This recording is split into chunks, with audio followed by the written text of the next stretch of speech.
নারায়ণ হে নারায়ণ। নারায়ণ নারায়ণ হে নারায়ণ, নারায়ণ নারায়ণ হে নারায়ণ। হে নারায়ণ।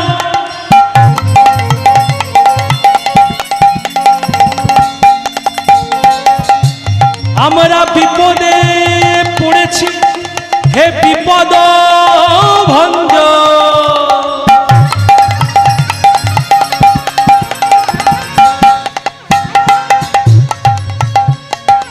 তুমি রক্ষা করো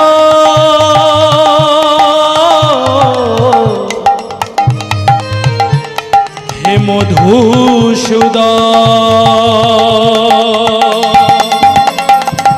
নারায়ণ নারায়ণ নারায়ণ হে নারায়ণ, উলুধ্বনি উলুধ্বনি নারায়ণ জয় গৌর হরি বল।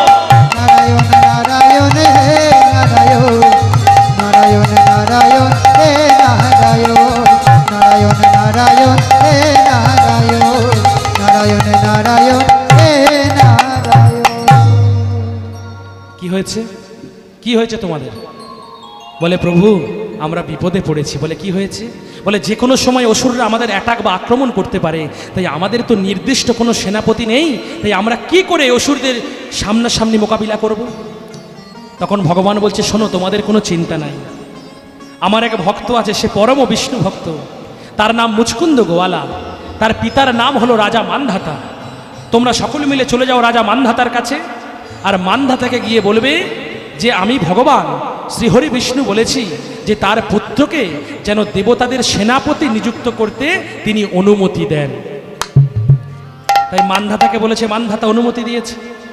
আর মুচকুন্দ গোয়ালাকে যখনই বলেছে, মুচকুন্দ গোয়ালা বলছে অবশ্যই আমার প্রভুর আদেশ শিরোধার্য, আমি অবশ্যই আপনাদের সেনাপতিত্ব গ্রহণ করে অসুরদের সঙ্গে যুদ্ধে ব্রতী হব। আর ভগবান এটাও বলে দিয়েছিল দেবতাদের যে শোনো দেবগণ, এই যে মুচকুন্দ বিরাট চেহারা, বিরাট বহু, ও যদি তোমাদের সেনাপতিত্ব গ্রহণ করে তাহলে ও একাই সমস্ত অসুর কুলকে বিনাশ করিয়ে দিয়ে তোমাদের জয়লাভ ঘটিয়ে দেবে। তাই দেখতে দেখতে মা মুচকুন্দ গোয়ালা কি করলো? দেবতাদের সেনাপতিত্ব পদ গ্রহণ করলো। কেন গ্রহণ করলো? না, আমি যখনকার কথা বলছি তখন দেব সেনাপতির জন্ম হয়নি। এখন বর্তমান দেবতাদের সেনাপতির নাম কি মা? দেবতাদের সেনাপতির নাম কি বাবা? কার্তিক। তাহলে তখন কার্তিকের জন্ম হয়নি। তাহলে সেই যে দেব সেনাপতি কার্তিক, আর যে একটু আগে বলছিলাম যে মিষ্টি খায় কার্তিক, ওই যে বসে আছে, তাহলে সেই যে দেব সেনাপতি কার্তিক তখন জন্ম হয়নি। তাই দেবতাদের সেনাপতিত্ব গ্রহণ করলো মুচকুন্দ গোয়ালা। গ্রহণ করার পর দেবতাদের সঙ্গে অসুরদের যুদ্ধ বেঁধে গেল। দীর্ঘ 5000 বৎসর যুদ্ধ করার পর, দীর্ঘ 5000 বৎসর যুদ্ধ করে মুচকুন্দ একাই সমস্ত অসুরকুলকে বিনাশ ঘটিয়ে দিয়ে একাই দেবকুলকে আজ জয়লাভ ঘটিয়ে দিল। দেবগণ সবাই মুচকুন্দের জয়ধ্বনি দিতে দিতে ঘরে চলে গেল। জয় মুচকুন্দ গোয়ালার জয়, জয় মুচকুন্দ গোয়ালার জয়, জয় মুচকুন্দ গোয়ালার জয়। চলে গেল সবাই। এবারে ভগবান আসছে, ভগবান আসছে, জয় নিতাই, জয় নিতাই। হ্যাঁ হ্যাঁ, ভগবান আসছে। ভগবান বলছে আমার এক ভক্ত, তার জন্য দেবগণ রক্ষা পেয়েছে, তাই আমি তার সঙ্গে দেখা করতে চাই। এই বলে মা ভগবান শ্রীহরি বিষ্ণু আজ মুচকুন্দ গোয়ালার সঙ্গে দেখা করার জন্য এসেছে। মুচকুন্দ দাঁড়িয়ে আছে, মুচকুন্দের সামনে এসে দাঁড়িয়েছে। মুচকুন্দ, মুচকুন্দ দেখো আমি এসেছি। মুচকুন্দ কি দেখছে? দেখছে শঙ্খ চক্র গদা পদ্মধারী নারায়ণ দাঁড়িয়ে আছে।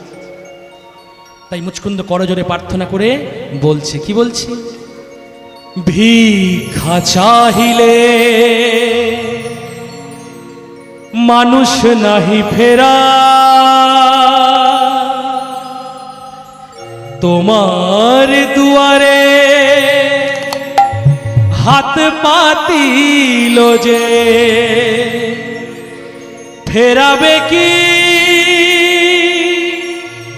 ফেরাবে কি তুমি তা, তব চরণ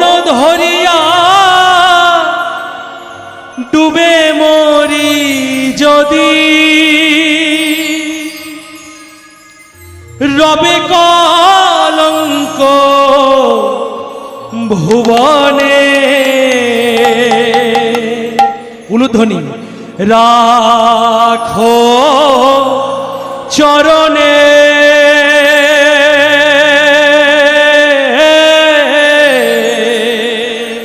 হে গোবিন্দ রাখো চরণে।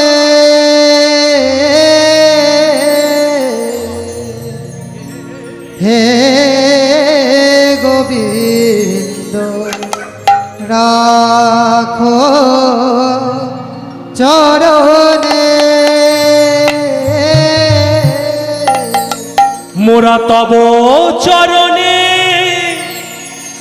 শরণাগত,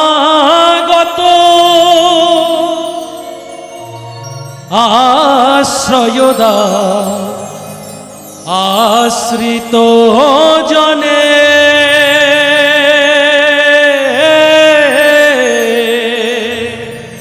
নিতাই গৌর হরিব চরণে।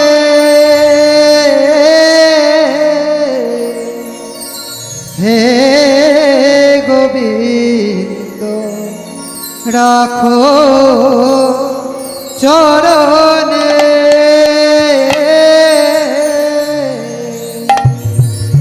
মুচকুন্দ, আমি এসেছি তো। ভগবান, আজ তোমার দর্শন পেয়ে আমার জীবন ধন্য হল। বলে মুচকুন্দ, তোমার জন্য আজ দেবগণ রক্ষা পেয়েছে, বলো তুমি একটা আশীর্বাদ চেয়ে নাও আমার কাছ থেকে। যখনই বলেছে একটা আশীর্বাদ চেয়ে নাও, তখনই মুচকুন্দ বলছে, প্রভু আমি যা চাইবো তাই দেবেন তো? বলে কেন দেব না, তুমি চাও, যা চাইবে আমি তাই দেব। বলে প্রভু আমি যা চাইবো তাই দেব। বলে আরে আমি all head of the department, তুমি যা চাইবে আমি তাই দেব। দেখুন মা, কেন চাইতে পারছে না? গোয়ালারা সাধারণত কি হয়, একটু সহজ সরল হয়। এই আসরে আবার কেউ কেউ গোয়ালা আছেন নাকি? আমি তাদের উদ্দেশ্যে বলছি, গোয়ালারা একটু সহজ সরল হয়। আমরা বলি না, আপনারা একটা কথা বলেন, কি বলেন, যে গোয়ালা হলো 80 বছরের নাবালক। এই কথাটার তাৎপর্য কতটা, এই কথাটা কতটা যুক্তিযুক্ত, সেটা আমি আজ এখানে ব্যাখ্যা করে শোনাচ্ছি। সর্বপ্রথম আমাদের জানতে হবে যে গোয়ালা কাকে বলে। গোয়ালা কাকে বলে মা? চুপ কর। ও মা, গোয়ালা কাকে বলে? যে গরুর দুধ দোহে। তাহলে একটা ব্রাহ্মণের ছেলে, সে যদি গলায় পইতে নিয়ে দুগ্ধ দহন করে আর মার্কেটে বিক্রি করে, তাহলে সে গোয়ালা? বলো, সে গোয়ালা? তাহলে গোয়ালা কাকে বলে? আচ্ছা মা, ভালো করে আর একটা কথা শুনুন। আচ্ছা, যে রিক্সা চালায় তাকে কি বলে? যে ফেরি করে তাকে কি বলে? যে বাঁশুরি বাজায় তাকে কি বলে? আর যে ফুচকা বেচে, ফুচকাওয়ালা। তাহলে গোয়ালা কাকে বলে? যে চুপা বলে যে গরু চড়ে, ও খিচুড়ি স্কুলেও যায় না। হ্যাঁ, যে গরু চড়ে সে গোয়ালা মা? এইভাবে মানে করলে 100ই 100। দেখুন, সর্বপ্রথম জানতে হবে রিক্সাওয়ালা, রিক্সা নামক কর্মের, ওয়ালা মানে মালিক, রিক্সা নামক কর্মের মালিক যিনি, তিনি হলেন রিক্সাওয়ালা। ফেরি নামক কর্মের মালিক যিনি, তিনি হলেন ফেরিওয়ালা। তাহলে গোওয়ালা কথার অর্থ কি? আপনাদের এখানে রাস গান হবে তো? আজকে রাস গান গাইতে আসবে আমারই গুরু ভাই সুজয় পাল। সুজয় পাল আসবে না আজকে? যে সুজয় দা, এই যা কি বলতেছিলাম, রিক্সাওয়ালা যে বাঁশরিওয়ালা কি গোয়ালা, তাই তো? সুজয় দা তো রাস গান গাইবে। তাহলে রাস গান গাইতে গাইতে সে তো বলবে গোপী কথার অর্থ কি। গোপী কথার অর্থ কি মায়েরা? আপনারা শুনেছেন তো? রাসে বলে না, কি বলে? গোপী তো মরা, গোপী তো মরা। তুই থাম, তুই এখন রাস আরম্ভ করবি নাকি? তাহলে গোপী, গো কথার অর্থ হলো ইন্দ্রিয়, আর পি কথার অর্থ হলো দমন করা। যারা নিজেদের ইন্দ্রিয়কে দমন করেছে তারাই হলো গোপী। তাহলে গোওয়ালা কাকে বলে মা? গো শব্দের অর্থ হলো ইন্দ্রিয়, আর ওয়ালা শব্দের অর্থ হলো মালিক। যারা নিজেদের ইন্দ্রিয়ের মালিক তারাই হলো গোওয়ালা বা সুরসিক ভক্ত বৈষ্ণব। হরি হরি বল। এবার আসি পরের কথায়। পরের কথা কি বলছে? গোওয়ালা হলো 80 বছরের নাবালক। এই 80 বছরের নাবালক কথার অর্থ কি? না 80 বছর বয়সেও যার মনটা শিশুর মতো থাকে সেই হলো গোয়ালা বা সুরসিক ভক্ত বৈষ্ণব, তাই না? বয়স যত বৃদ্ধি পায় বাবা, মেজাজ তত খিটখিটে হয়ে যায় না?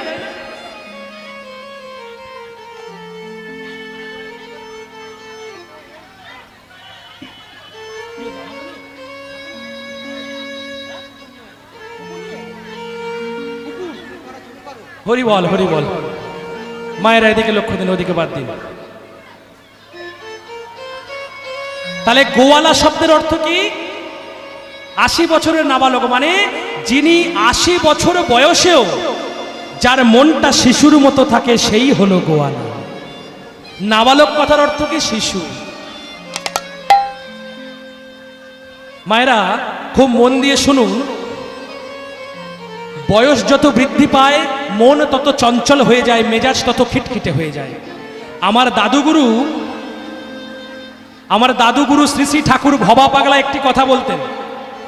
ভবা পাগলা আমার দাদুগুরু, কারণ আমার গুরুদেব শ্রদ্ধেয় শ্রী অসীম কুমার সরকার মহাশয়, তার গুরু শ্রী শ্রী ঠাকুর ভবা পাগলা, মানে আমার দাদুগুরু শ্রী শ্রী ঠাকুর ভবা পাগলা একটি কথা বলতেন যে, এই শালা, যতদিন থাকিস বাচ্চা ততদিন মন থাকে সাচ্চা। বাচ্চা অবস্থাতেই মনটা সাচ্চা থাকে, আর যখন বড় হবে তখন মনের মধ্যে কুটকুট কুটকুট কুটকুট কুটকুট সব সময় চলতেই থাকে। তাই শিশু সুলভ মন না হলে কোনোদিন ভগবত ভজন হয় না। ধরো এটা, ধরো। তাই গোয়ালা 80 বছরের নাবালক কথার অর্থ হলো কি? 80 বছর বয়সেও যার মনটা শিশুর মতো থাকে সে গোয়ালা। তাহলে এবারে গোয়ালা তো সহজ সরল, তাই ভগবান বলছে, মুচকুন্দ তুমি একটা আশীর্বাদ চাও, আমি তোমাকে আশীর্বাদ দিতে চাই। বলে, প্রভু আমি যা চাইবো তাই দেব তো? বলে, ওফ, চাও না? বলে, প্রভু যদি দিতে হয় তাহলে আমাকে এই আশীর্বাদ করুন। কি? একটুখানি হাতটা তুলে আশীর্বাদ করে দিন। বলে, কি আশীর্বাদ? বলে, আমি যেন একটু নাক ডেকে ঘুমোতে পারি। হরি হরি বল। বলে, সে কি মুচকুন্দ, নাক ডেকে ঘুমোবে মানে? ঘুম হয়নি? বলে, কি করে হবে প্রভু?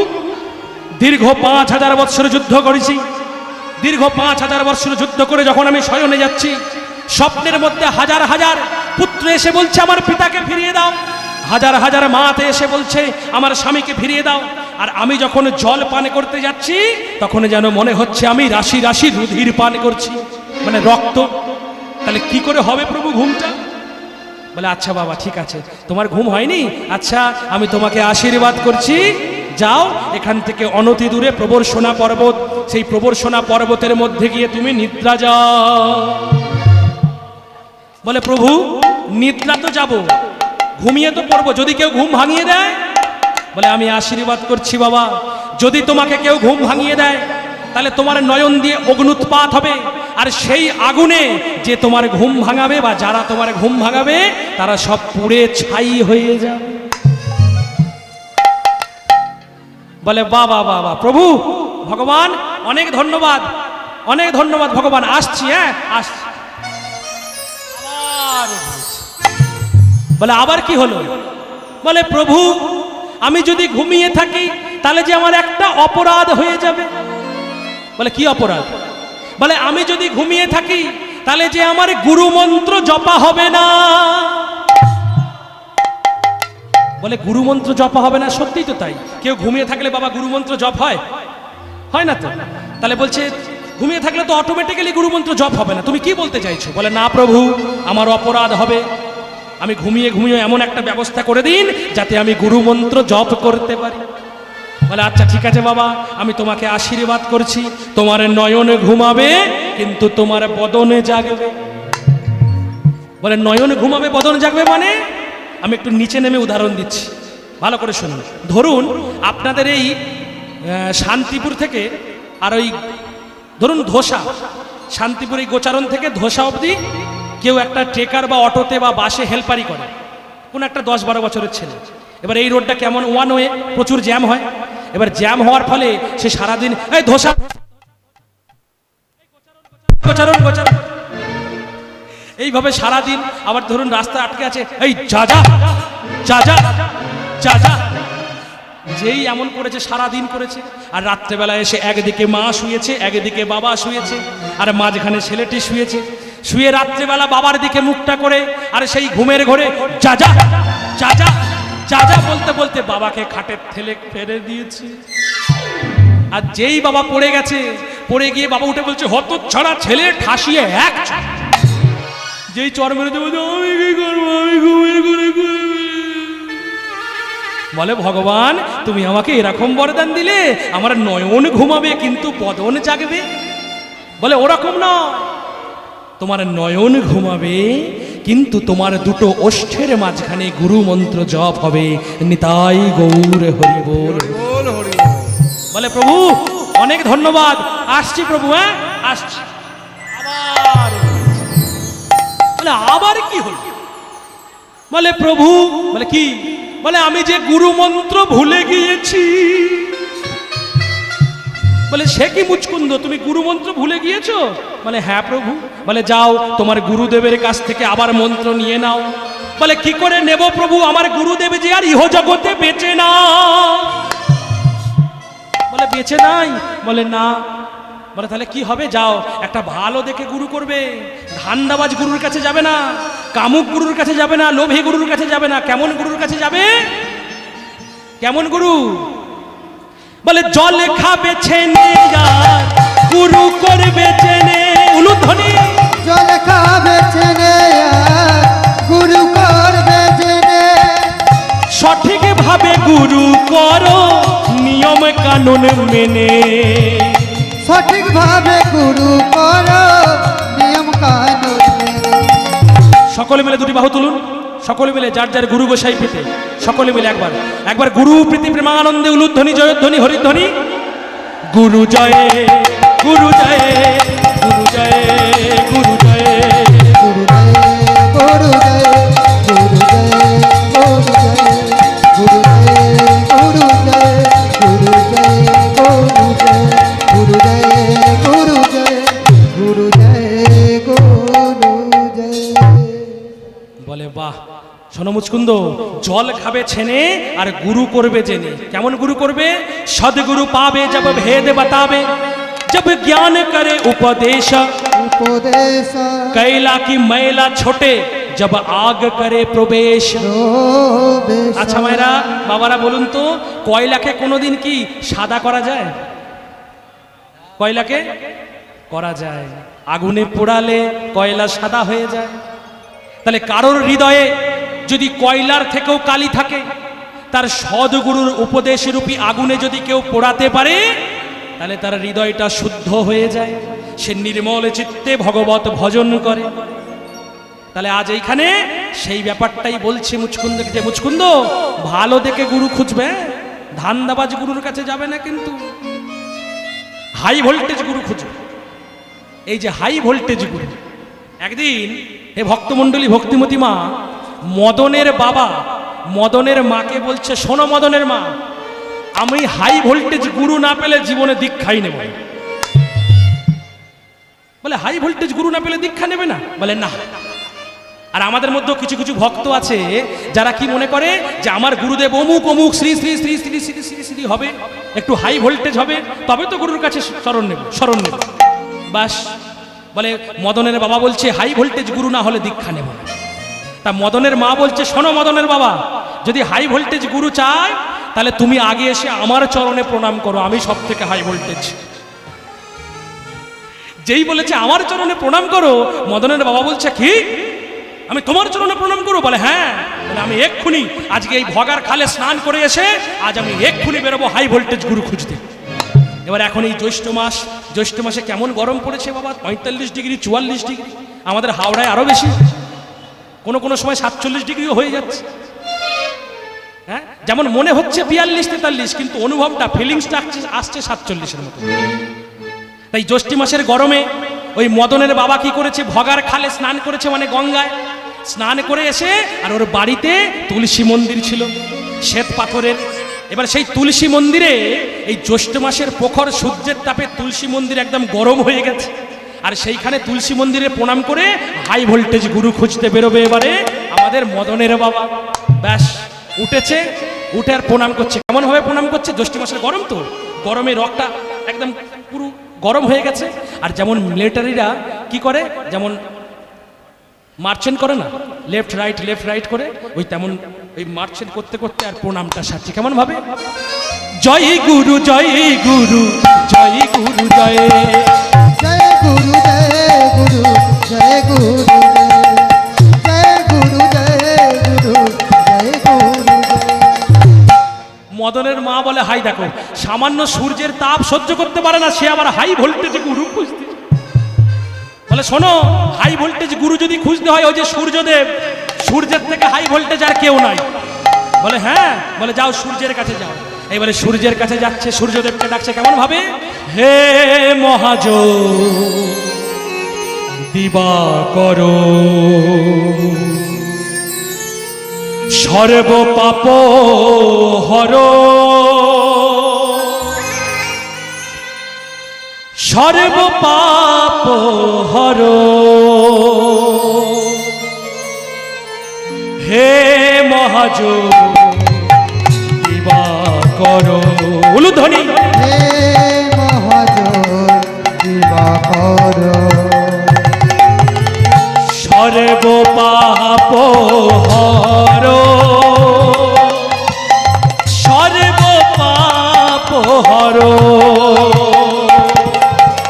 সর্ব পাপ হর, সর্ব পাপ হর। বলে গুরুদেব আমাকে দীক্ষা দিন, আপনি সব থেকে হাই ভোল্টেজ গুরু। সূর্যদেব বলছে আমি হাই ভোল্টেজ নয়, আমার থেকেও হাই ভোল্টেজ আছে। বলে আপনার থেকেও হাই ভোল্টেজ আছে? বলে কে? বলে আমাকে যে আড়াল করলে, যে আমাকে ঢেকে দিলে, আমার আর কোনো কারিগরি চলে না। বলুন তো মায়েরা, কে? সূর্যকে কে আড়াল করে দেয়? একটু আগেই যে হলো না, মেঘ।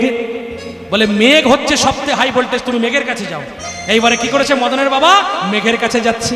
জয় গুরু জয় গুরু জয় গুরু জয়, জয় গুরু জয় গুরু জয় গুরু জয়, হরি বল। জয় গুরু জয় গুরু জয় গুরু জয়, জয় গুরু জয় গুরু জয় গুরু জয়। বলে গুরুদেব আমাকে দীক্ষা দিন, আপনি সব থেকে হাই ভোল্টেজ গুরু। বলে আমি না, আমি হাই ভোল্টেজ নয়, আমার থেকেও হাই ভোল্টেজ আছে। আমাকে যে একবার যদি সরিয়ে দেয়, এমন জোরে ঠেলবে, আমি কোথায় গিয়ে পড়বো তার নেই ঠিক। মেঘকে সরিয়ে দেয় কে মা? ঝড়। বলে তুমি ঝড়ের কাছে যাও। এইবারে কি করেছে মদনের বাবা? ঝড়ের কাছে গেছে। বলে গুরুদেব আমাকে দীক্ষা দিন, আপনি হাই ভোল্টেজ গুরু। বলে আমি হাই ভোল্টেজ নয়, আমি সবই কিছু ফেলে দিতে পারি, বিল্ডিং ইমারত সমস্ত কিছু গুড়িয়ে দিতে পারি, ঝড়ে ধূলিসাৎ করে দিতে পারি, কিন্তু একজনকে আমি নড়াতে পারি না। কাকে বলুন? ঝড় নড়াতে পারে না এমন কি আছে?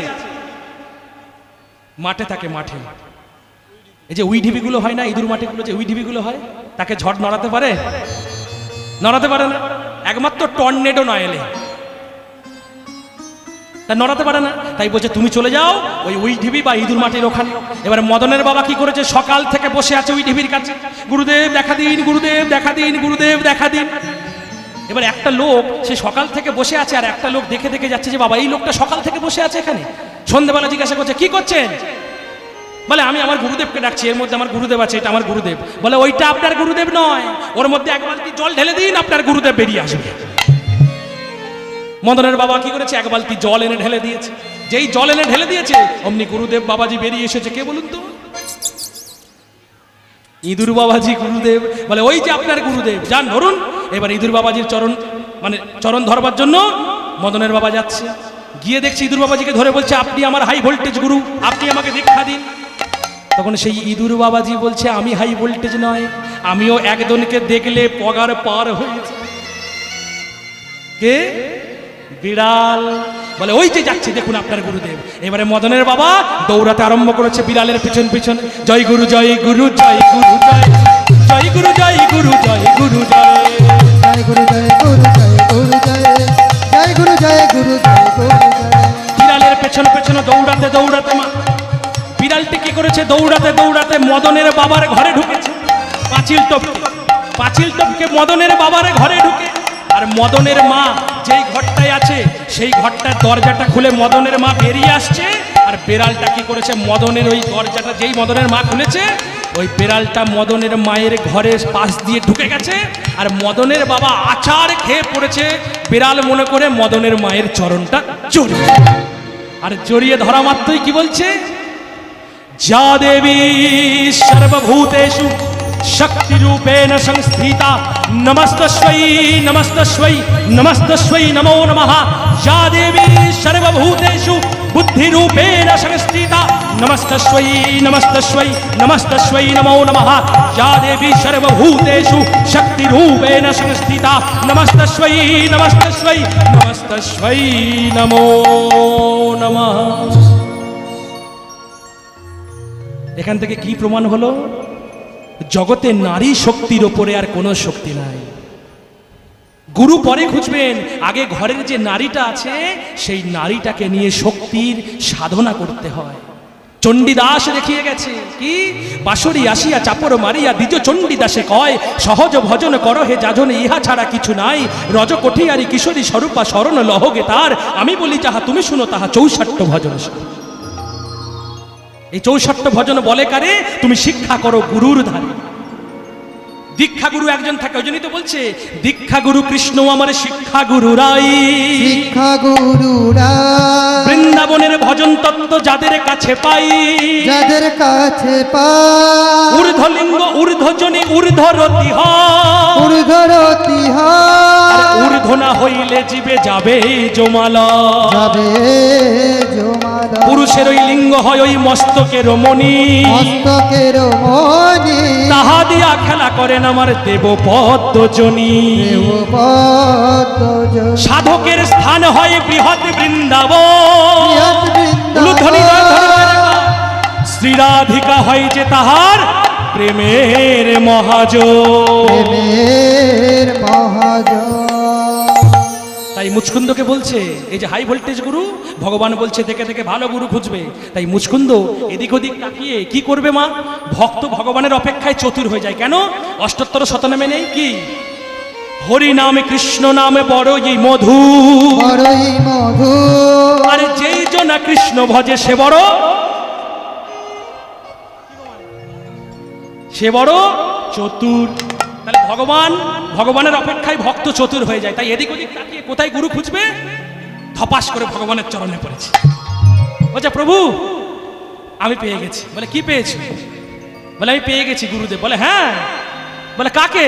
বলে গোবিন্দম আদি পুরুষম ত্বমহম ভজামি। গোবিন্দম আদি পুরুষোত্তম ত্বমহম ভজামি।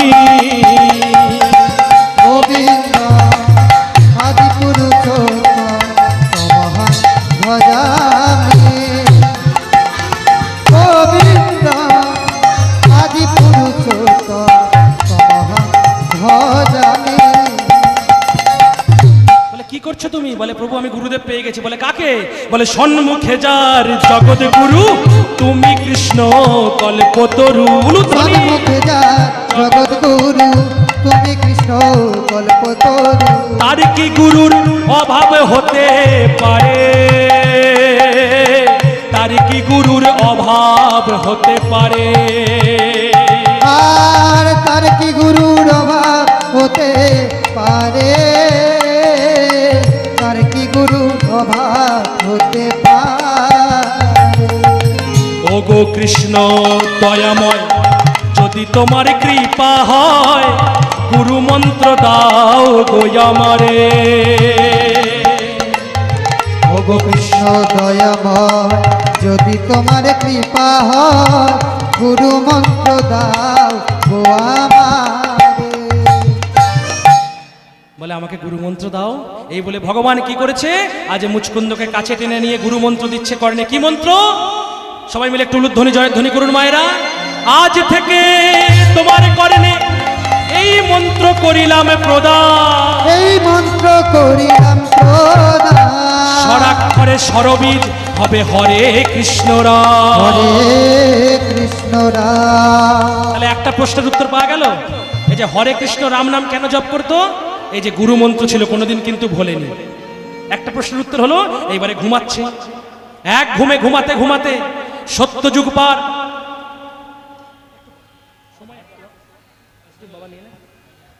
এক ঘুমে সত্যযুগ পার। সত্যযুগের বয়স কত? 17,28,000 বছর। ত্রেতা যুগের বয়স কত? 12,96,000 বছর। দ্বাপর যুগের বয়স কত? 8,64,000 বছর। আর কলিযুগের বয়স কত? 4,32,000 বছর। তাহলে এক ঘুমে সত্যযুগ পার করে দিয়েছে মুচকুন্দ, এক ঘুমে ত্রেতা যুগ পার, আর এক ঘুমে দ্বাপর যুগের যখন শেষ সময়, তখন কৃষ্ণ বলরামের সঙ্গে দন্তবক্র শিশুপালের যুদ্ধ বেঁধে গেছে। যখন যুদ্ধ বেঁধে গেছে, কালযবন সেনা নিয়ে কৃষ্ণ বলরামকে তাড়া করেছে। আর কৃষ্ণ বলরাম দৌড়াতে দৌড়াতে সেই প্রবর্ষণা পর্বতের মধ্যে গিয়ে যে গুহা আছে, সেই গুহার মধ্যে গিয়ে দেখছে মুচকুন্দ শুয়ে আছে। মুচকুন্দ শুয়ে আছে, আর কৃষ্ণ মনে মনে চিন্তা করছে, আর দেখছে হরে কৃষ্ণ রাম হরে কৃষ্ণ রাম হরে কৃষ্ণ রাম, সেই মন্ত্র জপ করছে। তাই কৃষ্ণ কি করেছে, আজ নিজের গায়ের নীল চাদরটা মুচকুন্দের গায়ে চাপিয়ে দিয়ে কৃষ্ণ বলরামকে নিয়ে পাশের গুহাতে শায়িত হয়ে গেছে। আর এদিকে কালযবন সেনা নিয়ে সেই গুহার মধ্যে যখনই এসেছে, এসে দেখছে সেই মুচকুন্দ শুয়ে আছে। কিন্তু ওরা কি ভাবছে যে ভগবান কৃষ্ণ নীল চাদর গায়ে চাপা দিয়ে আজ নিজের নামটাই গাইছে। কি নাম গাইছে? হরে কৃষ্ণ রাম হরে কৃষ্ণ রাম হরে কৃষ্ণ রাম হরে কৃষ্ণ রাম হরে কৃষ্ণ রাম হরে তাই গৌর হরে হরে কৃষ্ণ রাম হরে কৃষ্ণ রাম হরে কৃষ্ণ রাম হরে কৃষ্ণ রাম হরে কৃষ্ণ রাম হরে কৃষ্ণ রাম। কালযবন যেই মনে করেছে যে কৃষ্ণ, অমনি কালযবনে কে করেছে, নিজের ডান পদটা তুলে আর মুচকুন্দকে কৃষ্ণ মনে করে একদম সজোরে এক পদাঘাত, সেই পদাঘাত করেছে। মুচকুন্দের ঘুম ভেঙে গেছে। আর ঘুম ভাঙলে কি কথা ছিল, চোখ দিয়ে অগ্নুৎপাত হবে। ব্যাস, কে রে, কে আমার ঘুম ভাঙালি? ব্যাস, যেই অগ্নুৎপাত হয়েছে সমস্ত কিছু পুড়ে ছাই হয়ে গেছে। আর যখন পুড়ে ছাই হয়ে গেছে, তখন কোথায় যেন পোড়া পোড়া গন্ধ আসছে। মায়েরা পোড়া পোড়া গন্ধ পাচ্ছেন? আসছে না একটা পোড়া পোড়া গন্ধ? আরে না না, এখানে নয়, ওখানে বলরাম জিজ্ঞাসা করছে কৃষ্ণকে, কোথায় পোড়া পোড়া গন্ধ আসছে রে? কৃষ্ণ ভগবান তখন বলছে, আমি কি জানি? বলে, তুই চতুরের শিরোমণি, তুই সব জানিস, বল। বলে, ওই দেখো, তাকিয়ে দেখো। হাতটা ধরে বলরাম দাদাকে হাতটা ধরে নিয়ে এসে দিয়ে গুটি গুটি পায়ে দেখাচ্ছে, ওই দেখো, তাকিয়ে দেখো, সব পুড়ে ছাই হয়ে গেছে। আর ওরই মাঝখানে একজন এইভাবে কোমরে হাত দিয়ে রাগে ক্রোধান্বিত হয়ে ফুঁসছে। আর ভগবান তার দিকে তাকিয়ে আছে এইভাবে, আর মুচকুন্দ ভগবানের দিকে তাকিয়ে আছে এই। কেন না, সত্য যুগে মানুষের হাইট ছিল 28 হাত উচ্চতা, ত্রেতা যুগে মানুষের উচ্চতা হলো 14 হাত, দ্বাপর যুগে 7 হাত, আর কলি যুগে যার যার 3.5 হাত। এবারে যেই 3.5 হাত, তাহলে দ্বাপর যুগে ভগবান তো 7 হাত, তাহলে ভগবান মুচকুন্দকে দেখছে এইভাবে, আর মুচকুন্দ ভগবানকে দেখছে এইভাবে। যখনই দেখেছে, চিনতে পেরে গেছে যে আমার গুরুদেব। বলে, ভগবান, গুরুদেব আপনি এখানে? বলে, আমি দ্বাপর যুগের রাধারানীকে নিয়ে অহৈতুকী অকামনা রাগাত্মিকা বেদাতীত প্রেমের লীলা করার জন্য এসেছি। বলে, ভগবান তোমার সেই প্রেম কেমন আমাকে একটু বর্ণনা করে শোনাবে? তখন এক এক করে গীত গোবিন্দমের শ্লোক বলছে, বর্ণনা করছে। রতিশুক সারে গতম অভিসারী মদন মনোহর বেশ, এক এক করে ব্যাখ্যা করছে আর শোনাচ্ছে। শোনাতে শোনাতে শোনাতে শোনাতে শোনাতে শোনাতে মুচকুন্দের নয়নে অশ্রু বরিশন হচ্ছে। যখন অশ্রু বরিশন হচ্ছে, এই অশ্রু বরিশন দেখে মুচকুন্দ বলছে, ভগবান তোমার এই প্রেম তো আমার আস্বাদন হলো না। বলে, এ জন্মে নয়, আগত জন্মে তোমার জন্ম হবে শুদ্ধ সাত্ত্বিক ব্রাহ্মণ কুলে। তোমার নাম হবে জয়দেব গোস্বামী, আর তোমার পিতার নাম হবে ভোজদেব গোস্বামী। সেদিনই তুমি পদ্মাবতীকে সঙ্গে নিয়ে সংসার ধর্ম পালনের মাধ্যম দিয়ে রাগানুগা হরিপদে হরিপ্রেম দিয়ে আমার লীলা তুমি দর্শন করে শ্রী গীত ও গোবিন্দম কাব্যগ্রন্থের মাধ্যমে আজ জগতে প্রকাশ করো। বলে, কি প্রভু, আমি জগতে প্রকাশ করব, নারী নিয়ে আমি সংসার করব? কোনোদিন নয়, আমি আজন্ম ব্রহ্মচারী। এইখানে একটা প্রশ্ন, আমরা সবাই বলি ব্রহ্মচারী যারা হয় তারা বিয়ে না করলেই ব্রহ্মচারী হয়, ঘোড়ার ডিম। ব্রহ্মে না বিচরণ করলে কোনোদিন ব্রহ্মচারী হওয়া যায় না। যে সারা জীবন বিয়ে না করে তাকে বলে চিরকুমার। যারা নভোচারী, নভেজে বিচরণ করে। ব্রহ্মচারী মানে কি? আমি বিয়ে করেও ব্রহ্মে বিচরণ থাকতে পারি। যেমন ভবা পাগলা, দুটো ছেলে একটা মেয়ে, অনায়াসে দুটি বাহু তুলে বলছে আমি অনায়াসে ব্রহ্মচারী। কেমন? এই তত্ত্বটা বিরাট তত্ত্ব, ব্রহ্মচর্য তত্ত্ব। তাহলে সেই বলছে আমি ব্রহ্মচর্য পালন করে আসছি সারা জীবন, আমি কোনোদিন সংসার ধর্ম করব না। আর আজকের এই কলিযুগে মহাপ্রভু যেদিন থেকে চলে গেছে সেদিন থেকে বলে গেছে কি, সন্ন্যাস লইনু যবে ছন্ন হলো মতি, অন্ন হলো মতি, সন্ন্যাসে কি প্রয়োজন, মূল প্রেম ও ভক্তি। প্রেম ভক্তি। আর এখন কলিযুগে সন্ন্যাস নেই, তবু কিছু কিছু মানুষ সংসার ধর্ম ছেড়ে সন্ন্যাস ধর্ম গ্রহণ করছে। সংসার ধর্ম ছেড়ে সন্ন্যাস ধর্ম গ্রহণ করছে। তাহলে আগত পিঢ়ি, যারা ভবিষ্যৎ প্রজন্ম, তারা ভগবানের নাম করবে কি করে? এই জন্য সনাতন হিন্দু ধর্ম আজ সংকটে। সংসারে যার থেকে হয় ভাব উদয়, সেই সে পরম সাধু জানিও নিশ্চয়। সংসারে যে ব্রহ্মচারী হতে পারে তাকেই বলে সাধু, তাকেই বলে ভক্ত। তাহলে যখনই ভগবত বাক্যকে উল্লঙ্ঘন করলো মুচকুন্দ, তখনই ভগবান অভিসম্পাত করলো। মুচকুন্দ, আজ আমি তোমাকে অভিসম্পাত করলাম। তুমি ভগবত বাক্যকে মানলে না, ভগবত বাক্যকে অবজ্ঞা করলে, লঙ্ঘন করলে, তাই তোমাকে অভিসম্পাত করলাম। তুমি 8 বৎসর বয়সে আমার যুগল দর্শন পাবে ঠিকই, কিন্তু 16 বৎসর বয়সে তোমার উন্মাদ রোগ হবে। আর তোমার সেই উন্মাদ রোগ তখনই ভালো হবে যখন তুমি পদ্মাবতীর সংস্পর্শ পাবে। পদ্মাবতীকে যখন বিবাহ করবে তখন তোমার উন্মাদ রোগ ভালো হয়ে যাবে। এই বলে মা, আজ কলিযুগে জয়দেবের জন্ম হয়েছে। জয়দেবের 8 বছর বয়সে যুগল দর্শন হয়েছে, হলো তো। 16 বছর বয়সে উন্মাদ হয়ে ঘর ছেড়েছে। সেই পুরীর সমুদ্র তীরে আবার জয়দেব সেই জায়গায় ফিরে আসে। এইবারে পদ্মাবতীর জন্ম হয়েছে ব্রহ্মাপদ শর্মার ঘরে। পদ্মাবতীকে দাসী রূপে জগন্নাথের কাছে দিয়ে গেছে। আর সেই রাখাল বালক, সেই মাধু রাখাল সেজে এসে জয়দেব আর পদ্মাবতীর বিবাহ বাসরটা সমুদ্রের তীরে বিশ্বকর্মাকে রচনা করতে বলল। তাই বিশ্বকর্মা রচনা করলেন সমুদ্রের বাসর, আর জয়দেব আর পদ্মাবতীর আজ বিবাহ হচ্ছে। উলুধ্বনি।